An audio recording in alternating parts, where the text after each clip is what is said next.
ఒకటి minority prospect లో, రెండోది కమ్యూనిస్ట్ ఐడియాలజికల్లో సుదీర్ఘకాలం పాటు నడిచినటువంటి వాళ్ళు, లేదా కాంగ్రెస్ ఐడియాలజీ. ఈ 3 ఐడియాలజీలు బీజేపీకి వ్యతిరేకమే. అంటే దాదాపుగా 77 ఏళ్ల నుంచి బీజేపీ వ్యతిరేక భావజాలంతో పెరిగినటువంటి వాళ్ళు బెంగాలీలు. క్రిందటిసారి మాత్రమే కొంత బీజేపీకి ప్రతిపక్ష పాత్ర ఇచ్చారు.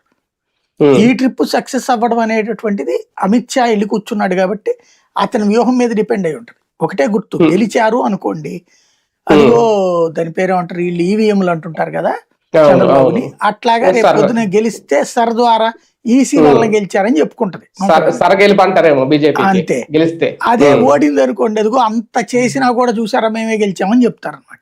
మమతా బెనర్జీకే ఛాన్స్ ఉంటుంది. అప్పుడు మళ్ళీ రాహుల్ గాంధీ వెళ్ళి కావలించుకుంటాడు అనమాట అక్కడ. అది విచిత్రమైనటువంటి పరిస్థితి. సార్, దీంతో పాటు నిరుద్యోగం, అలాగే పారిశ్రామిక వెనుకబాటుతనం, మహిళలకు రక్షణ కల్పించలేకపోతే ఇది ఏమన్నా మైనస్ అవుతాయా తృణమూల్ కాంగ్రెస్ కి? అదే ప్లస్ అవుద్దా బీజేపీ? ఇవన్నీ మనం మాట్లాడుకోవడానికి తెప్పించి వాళ్ళు ఎవరు పట్టించుకోరని జనాలు. ఇవన్నీ పడికట్టు పదాలు, పత్రికల పదాలు. ఒక emotion, very simple, either positive or negative. మమత మంచిదా కాదా? మంచిదైతే ఓటేస్తారు, కాదైతే వేయరు. మమత పాలన బాగుందా లేదా? బాగుంటే వేస్తారు, బాగోపోతే వేయరు. అంటే నిరుద్యోగుల నుంచి బాగా వ్యతిరేకత ఉంది మమతా బెనర్జీకి, పట్టించుకోలేదు. ఎవరున్నారు నిరుద్యోగులు ఆ ప్రాంతంలో? ఎవడుంటాడని ఇటు పక్క వచ్చేస్తున్నారు కదా. అవును, అవును, ఇప్పుడు అక్కడ మన వాళ్ళందరూ ఇక్కడ లేక వెళ్ళారే.